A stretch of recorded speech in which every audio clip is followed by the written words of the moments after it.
It is always a part of the Grill's conversation that we want to invite somebody who actually is an artist and a content creator themselves. And in that vein, it is my pleasure to invite the actress, author, and activist Maria Bello to the Grill stage. Maria? Welcome. Thank you. Thanks for having me. Hi, everybody. Just want to say that I figure it's almost happy hour, so. it is almost happy hour. It is always happy hour when you're around. And she also kindly offered to take her shoes off in sympathy because I'm in pain. But we decided to stay. We have really good shoes and outfits, so we thought, yeah, we might let's keep our shoes. Keep the shoes, but maybe later. For sure. So 2 years ago, year and a half ago, Maria, you wrote an article in the New York Times that I noticed immediately and ordered a story, that we write a story about it immediately on a Sunday in the Modern Love column, talking about the fact that you, after many years of having relationships with men, had fallen in love with a woman, and that you decided that you wanted to talk about it because you were sort of tired of sexual categories, and that you wanted to be considered outside those categories, and I think you called it whatever. And that column garnered, according to your book, 275,000 comments, reactions from people, and it led to this book, Love is Love, whatever, questioning the labels we give ourselves. And so it's pretty unusual that to have done that. Why did you decide to put yourself out there as a spokesperson for the whatever movement that you started? I love that idea, the whatever movement. When I wrote the article, the reason was because the idea of partnership.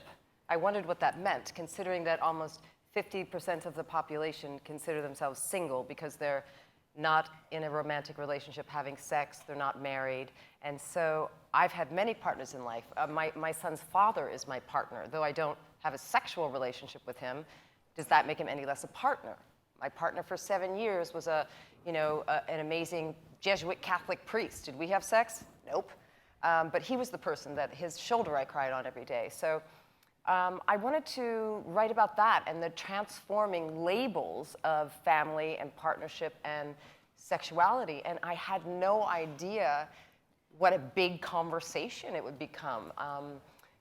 Some people took it as like, oh, it's a coming out, it's a this, the that. But most people got that it was about this huge conversation which has continued to grow and evolve. And now we're talking about taking those labels that are so broad right now and making content based on those labels. Because children these days, they don't like those limiting labels.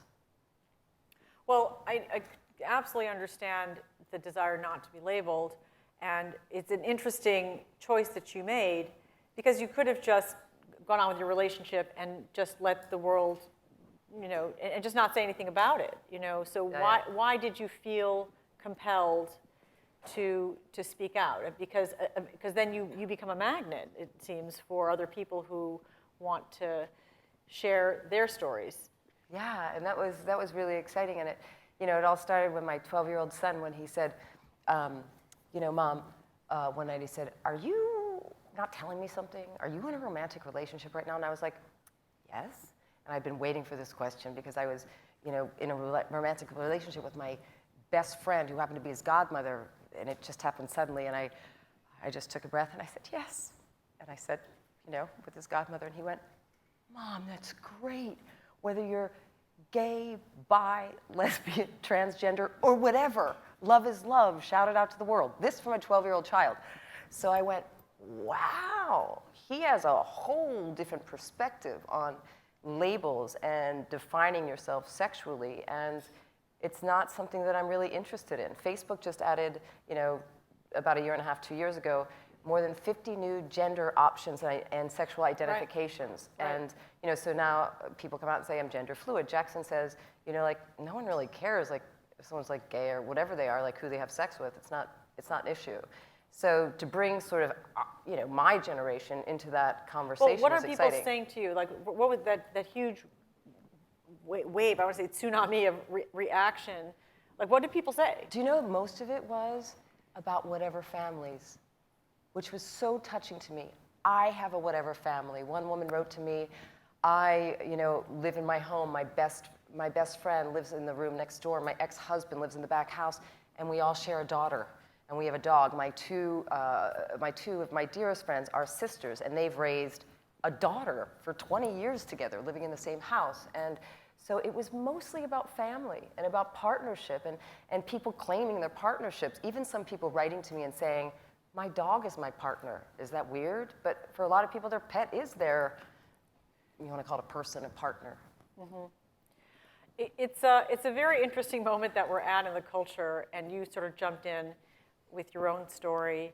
But of course, we've made such a huge leap in the past 2 or 3 years in terms of what our society considers normal and acceptable. I mean, the Supreme Court has now said that gay marriage or gender equality in marriage is the law of the land. It's such a profound thing. We all knew it was going to come eventually, but it felt like it came so quickly. In fact, I don't know if you saw Saturday Night Live this weekend, but Hillary Clinton was on, and it was one of the not ready for primetime players who does a great Hillary Clinton was playing Hillary to Hillary, and she was saying to her, yeah, she was I was a little late on the marriage equality thing, and Hillary Clinton playing a bartender was like, I don't know about that. And just, yeah, I was a little late. And Hillary Clinton goes, yeah, I think she was a little late. So it's so funny how this has become like a very normal thing so quickly. And now we have this conversation about the trans movement, which is really fast, come way out of the shadows and the margins to become mainstream culture. Caitlyn Jenner, transparent winning Golden Globes and Emmys and all of that. What do you make of it? Like, what is going on? Like, what do you think is going on?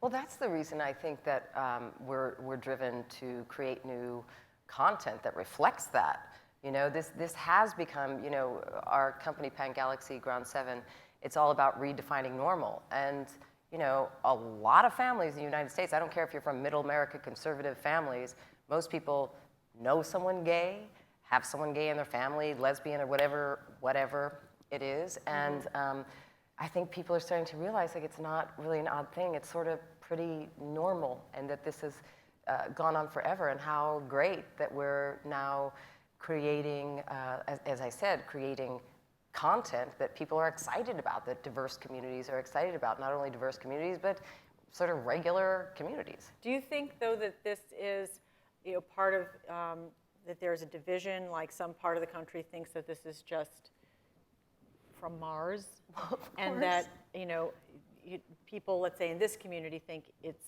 normal, it's fairly progressive and very liberal, and that there's some big part of the country that just thinks, like Kim Davis, who won't marry 2 men, I'm living in an alternate reality. I mean, you sort of think of like the Catholic League or places like that must be like, the thinking they're really in an alternate universe, actually, because it wasn't supposed to go like that in terms of the culture. Yeah, I completely understand that, and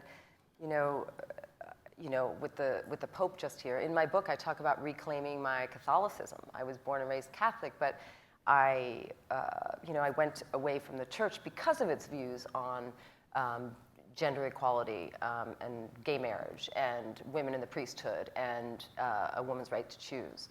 And suddenly I thought to myself, well, this is my heritage, and this is through the lens through which I relate to God. Instead of trying for years to go Om, Om, Om, I realized, I can do the Hail Mary, it's the same thing. So with this new Pope, it's been very interesting on this, with this visit with the new Pope, and sort of a polarizing and united force that he's become. And I have been very proud of his focus on service and the poor. I grew up with Jesuits. My son goes to a Jesuit Catholic school, and they're like the bad boys of the Catholic Church. And then at the end, when I heard he went to see Kim Davis, I was like, he got all popey on me. What happened? But I still am. I'm seeing the church move in a different direction. I agree with you. When my son said that, I went, of course, he goes to like a progressive school in Los Angeles. Right. But, I've been hearing a lot of interviews and hearing stuff from young people from middle America, from Christian families that are saying, oh, I have friends who are gay in college, and I don't judge their lifestyle or what they do. So I think that this generation is so much more open-minded than my generation ever was. Mm-hmm. I think that's for sure. That's why you wonder, if labeling will just fall away. But I do think that that many of us are still trying to figure out what we're supposed to make of the trans movement, or What do you think of it? I don't have. I think it's amazing, and I think that there's a lot that it teaches us about our humanity and about common humanity. That's sort of how I look at it. That's beautiful. And I think Transparent is an amazing show, and the Caitlyn Jenner story is probably changing reality for a lot of people by changing perceptions, which really goes to the power of the entertainment industry to be able to move public opinion, or open people's minds in a way that they hadn't before. But one of the things that was very interesting in your book had to do with, was surprising that you don't come from a Hollywood anything. Nothing. No. And so tell us a little bit about sort of where you come from and why you even wanted to become an actress to begin with. It sounds like you come from a rather conservative family. A Catholic, working class, Italian-Polish family from a steel town outside of Philly.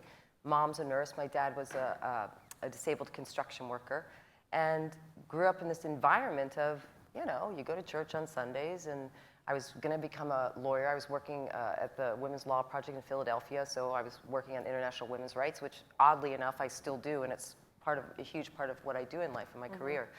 But I took this acting class because I had a crush on some boy who was in the acting class. Okay. So it's his fault that I'm sitting here. And I realized that's what I was supposed to do. And when I went to my best friend, who's a Jesuit, who was a Catholic priest, and I said, Father, I don't know what to do. Who has a best friend who's a Jesuit priest? Exactly. Who has? He was an Augustinian, but he was also a bad boy. Well, that explains everything. Yeah. What do you like? What is that about? Why would you? How did that happen? You had no friends?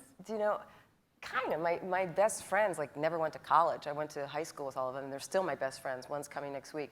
Actually, she just did a video for us for one of our channels, because our company is creating these vertical channels combining media and technology, and it's for health and spirituality. And my best friend from high school, she does this video, and it's about health and dieting. She goes, okay, today I started my new diet. Her name's Kelly. She's like, at our Wawa in Philadelphia is like a 7-Eleven. She goes, this is my normal breakfast. And she holds up a 24-ounce Coca-Cola in a Wawa and a muffin. And she's like, and I only eat the top, like Elaine on Seinfeld. But today, people talk about taking little steps. So here's what I'm going to have for breakfast tomorrow. She brings up a 16-ounce Coke and a cigarette.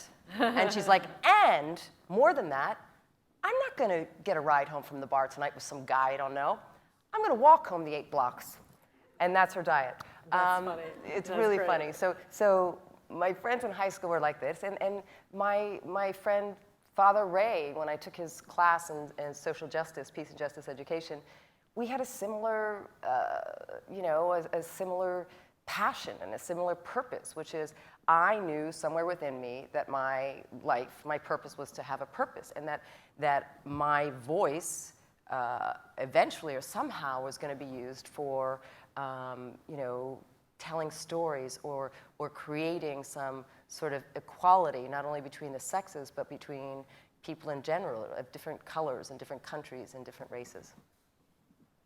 But my question was, how did you get to be your best friend? Oh, well, I think, I tried to answer that in a long way, but so my friends from high school, I went to college around my Neighborhood, my neighborhood where I went to high school, but none of my friends were at my school. So on the weekends, I hung out with them. So he was the person who I met at school who shared my sort of excitement as a mentor. And I worked on this book with him for years where he showed me this little room in a library. And I read, every amazing thinker from Thomas Merton to St. Augustine to Hermann Hesse and to Sylvia Plath. And I went, oh, there's this whole world that I never knew about. And then, my mom was ill at the time. She had cancer. My dad was in and out of rehab. And he was the person that I ate lunch with every day at the cafeteria where my grandmother worked in the cafeteria at my university. You know, he was the guy that I called in the middle of the night to go like, oh my God, and this guy broke up with me and it's horrible. So who knows why people connect from that gut level. But I will say, you know, I named my son after him, and my son is proud to be his namesake. That's incredible. So you ended up moving to New York. You decided to become an actress. Yeah. And you've done so many wonderful performances. Thank you. And I've seen so many of your films. You were in Prisoners not too long ago. I mean, your filmography is way too long to go into. But I mean, I feel like you've just been kind of an important figure in the independent film world for a couple of decades, probably.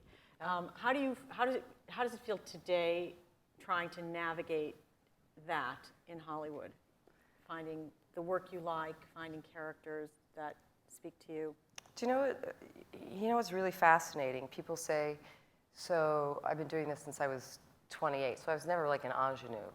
But people say, oh, it's so hard for women over 40 to get roles. And I'm like, yeah, if you're 40 and you try to look 20, right? There are roles for women that actually are 48 and look 48, I think. But that's part of the reason that we created the company, was for, you know, in 2014, 51% of the movie-going population are women. But we haven't in the past created content that is for women, because we've been like, oh, women's movies, women's TV. But the truth is, when I was a kid, my favorite movies were Indiana Jones and Star Wars. But I didn't see myself reflected there. I wanted to be Indiana Jones. And suddenly, you know, we're making action-adventure films about an African warrior queen, and people are going, yes, that's the movie I want to see. I want to see myself reflected there.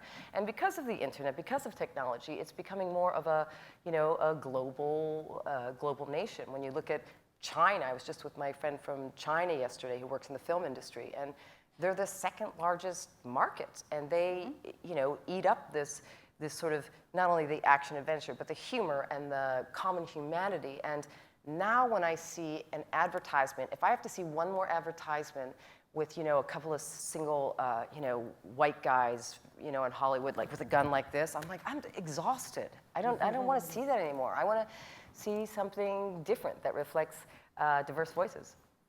So have you given up on trying to find roles that you want, because now you want to try to produce things yourself? No, or I'm so lucky. I just signed up to do this David Calley series for Amazon. Oh, cool. With Billy Bob Thornton and William Hurt, called Trial. It's incredible. David Calley, as you know, is just one of the best writers in television, really prolific. And what great actors, and a very strong but compassionate, powerful female character. And what do you play?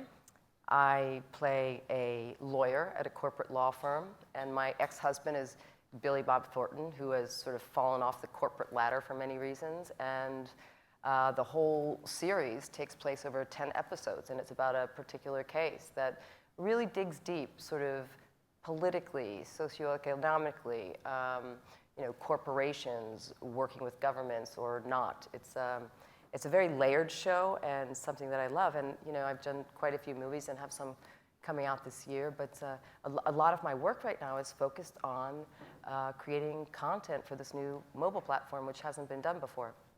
The phone? Which new mobile platform? Pan Galaxy and Ground 7, we are creating verticals, niche verticals, for mobile phones with a new technology where actually people create content. So we're sort of a Hollywood studio for the everyman. Like your friend from high school? Yeah, exactly. Like that, okay. So you're not going to be acting in those? You're going to be... Some of them I will. You will? Yeah, we're doing our own And short series. form?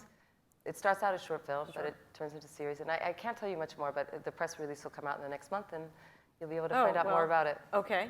All right. Well, share what you like, but okay.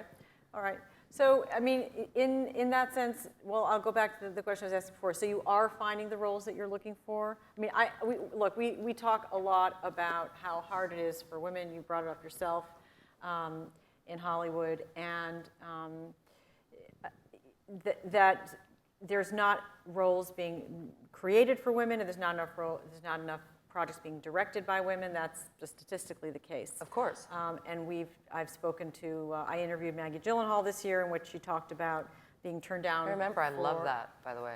I don't know if she loved it, but it got a lot of attention that Yeah, she was turned down for a role to play the lover of a 55-year-old man. She's 37. Right. Today, a story came out about Ashley Judd saying she was sexually harassed by. I remember. Head of a I mean, studio. I saw it today. Saw that. All of that sort of speaks to kind of an overall, some kind of sexist overlay, it feels like. I have to say, since I kind of came to Hollywood, I've been working in that movement with women in film and Kathy Schulman and Women Moving Millions. And we have a conference next week, which is about that. How do we move the needle for gender equality in Hollywood, considering that 90% of the decision makers and the content creators are white men. And I'm kind of bored of the conversation. I think that I'm becoming less interested in how do we, become equal than it's just good business. When you start to look at the numbers and who is consuming media, you realize that more than half the population are the ones consuming the media. So we have an opportunity here. And so what we're about right now, and the women that I know and work with for years about this, are saying, great. This is an opportunity. How are we going to take hold of this opportunity and turn it into financial gain and success? And that's where you're focused. Yeah, very much focused there. And does that mean you want more to act, direct, produce, or you want to become, a spokeswoman, or you want to be creating the content yourself? That's interesting, which is the director part, because I've been asked to direct, and people say, like, oh, you should direct, I think because I'm bossy and controlling.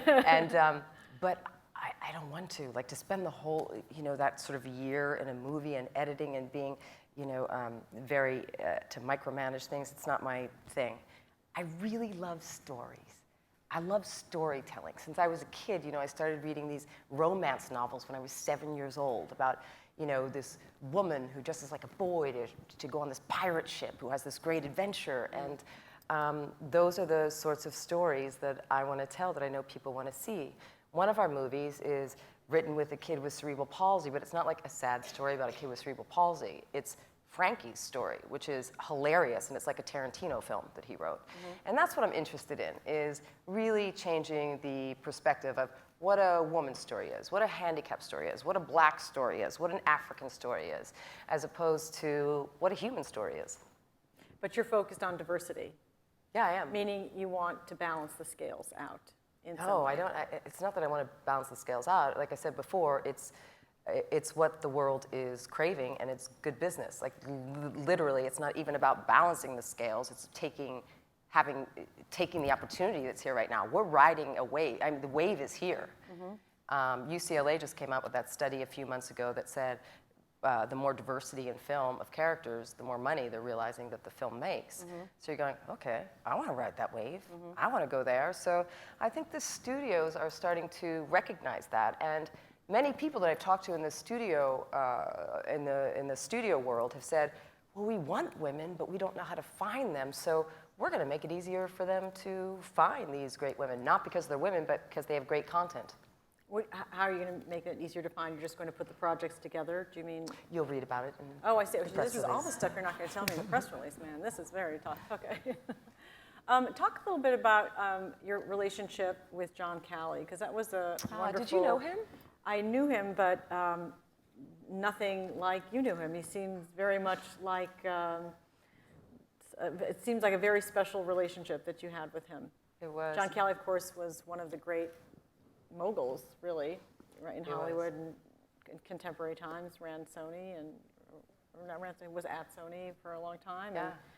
And, how did you meet him? What was that relationship about? And well, one thing that he would hate right now is that you called him a mogul. He's like, yeah, I like reading and sleeping and just like hanging out. Yeah. He never meant to be in the movies or a movie producer or head of a studio. He came out here to be a bus driver when he was like 15 years old, and he always said he happened into this world. And he was a great producer, but we met and again had, like Father Ray, like my friend Kelly from high school, this sort of soul connection and common values about bigger thinking and consciousness and what that meant. And he was excited back then, and I met him almost 10 years ago. He's since passed away, and I miss him very much. Some days I go like, oh, I wish so-and-so had met him. Like, I'd really like him to be around, but I do feel him often. We've been talking about doing these projects about women heroes, 10 years ago. And we met because he saw me in a movie, and he just knew he was supposed to meet me. And as soon as we met, we just started chatting, and for 5 hours, we didn't stop chatting. It was that sort of, and he was my day-to-day person for years. He was my person. I was his person. But to an outsider, it could look like, okay, well, it's this older guy, this younger women, they must be, romantic, but it wasn't like that. But we were partners, and I feel so fortunate about that. And I think many people have that experience. I just want to explain. You said you spoke to him every day. Every day. You said that once you met. Every day. You spoke every day. That seems. He was my regular. I was his regular. But it was not about movies ever. I don't think we barely ever talked about movies. We talked about stories we wanted to tell. But it was more about other things. It was about life and our lives and loves and humanity. And he had this like amazing past and history and career. And we dealt with similar issues about, our sort of romantic longings. And he had so much to say about that. And I was so caught up in that for so many years. And we just enjoyed life. And still do. I'm really enjoying life right now. Really? Yeah. We'll talk about that. It might be the writing the book that was part of my okay. So I have these hundreds of journals that I've had. I've kept journals since I was, 12 years old, hundreds of them. And finally, when I was sick, I got really ill 2 summers ago, and I decided to take the journals out, and I'm reading them and reading them. And that's how part of my book came about. And there was something about writing the book and letting that first part of my life go that I was like, oh, I have a new life. Like, this is the second part of my life, but a really interesting part, and embracing all of those pieces. And I'm not saying I do it every day. Listen, the last 2 weeks I was on a job in Cleveland. My son's in high school. He was having a hard time. I wasn't there. I felt like the worst mom in the world. I was, I have this company, and at the same time I'm acting, and I went, I'm so stressed out. And then I went, there's bigger problems. There's worse things that could be going on right now. But I guess happy in a way of just being my truth. Well, explain also, because it'd be easy to read the book and say you fell in love with your best friend and you brought your son into the truth of that and he accepted you. And it's easy to think that it's just happily ever after, and that's the way Maria Bello is living her life, but that's not what's happened. No, in the end of my book, in my epilogue, I write about how, the fluidity of relationships, and whether we like it or not, they change and they're fluid. They are not static. And that's what I sort of explained to my son. And though, my friend and I broke up romantically, we're still together as business partners, we're still together as great friends, and it doesn't mean it's not hard to shift a relationship. I think it's really hard. But I never defined our relationship. We never defined it by having sex. We defined it by, the love that we shared in the family that we shared and still do share in many ways. So she's still in your life, but you've... Oh, more than... But you're not... More than anything. You're not partners in a way that you thought you would be. And it's not even that I thought we would be. I understood from the beginning that it was fluid, and I didn't know with all of my relationships. I would say, especially when I was younger, I would meet someone, usually a man, and I would be like, oh my God, they're the love of my life, Prince Charming. I'm going to be with them forever. And what I realized is that sort of Prince Charming syndrome wasn't really real, because I learned so much in that moment, and I continue to learn from those romantic relationships and not romantic relationships. So when it shifts, I'm not going to say it's hard, that sort of breakup is hard, but so are breakups that you do with a friend, breakups that happen between families, they can become polarizing. Even, writing my book, some of my aunts and uncles didn't like it. They didn't want me to talk about my dad and what he experienced during childhood. How did your dad feel? Because you talk about his having a problem with drink. Yeah, you talk about him going to rehab. Yeah. But you also talk about having a very loving relationship with him as well. It's a very compassionate, I think, as somebody who seems to have suffered from that as a child, your childhood, you seem to be very compassionate toward him in the book as well. Did he have a reaction? Did he understand? Do you know, he was one of the first people who read the book. He was out, they come like 6 weeks a year and stay with us, and he picked up the galleys and he read them. I didn't even know he was reading them. He's like, that's a pretty good book. I really like it. And I was so nervous. I didn't want to hurt his feelings because we had a very complicated relationship. He was very, wounded and complicated as a young man raising kids. But what I realized from his growth, it wasn't just my growth. He grew as well, and we were able to talk about it and come to terms with it. And so at the end, even when some of our family had some issues with, oh my God, now does it make your dad an abuser? And when you read the chapter, it doesn't. Like, my dad sounds like a great man, right? I mean, he's a really progressive, conscious human being. And I think to get to that part of forgiveness, and I say at the end of the chapter, am I forgiving? I don't know, what happened to me as a child, what my life was, is my life. Does that mean I'm forgiving? I'm not sure. I don't think a child can really forgive. You experience what you experience. And at the same time, to see my parents as human beings, to see my life as a series of moments that I had the opportunity to learn from and the people around me had the opportunity to learn from, for me, that's the way I want to live life. I don't want to live life thinking like, oh, that hurt and that was bad, so that was a mistake. I want to say, oh, what do I learn from that? What can I learn from that? And what's the challenge in that? And I'm still learning from that. I think it's a really beautiful thing. When you look at your son, who you speak of, sounds like quite a great kid, I have to say. It's pretty great. Yeah, and parenting is its own life lesson, right? Every day, and humbling, and it's so humbling. I'm on my knees every day about it. Really, like most parents that I know, right? You're always sort of judging it's the most yourself. humbling thing there is, parenting, for sure. For sure, especially when he's like 14 years old now and he's in the car in the morning with his headphones going like, Mom, can you please not talk to me? I'm so not interested. I'm like, all right, yep, love you very much. Yeah, right. But what do you think it will be like, or do you think about it, having, you had to like take a big breath and say, I want to talk to you about what Mommy is doing in her personal life, and this is where we are as a family, and then him being very open and free about it, and making less, not weighted down by the things that weigh us down in our generation. When you look at where we're going, and then just when we see things like transparent, things like people in the trans community being brought into more of a mainstream part of our culture, do you think, what do you think the world's going to look like for him when in 10 years, when he's an adult, 10 or 15 years? I mean, do you think that all of those labels will ultimately fall away, and that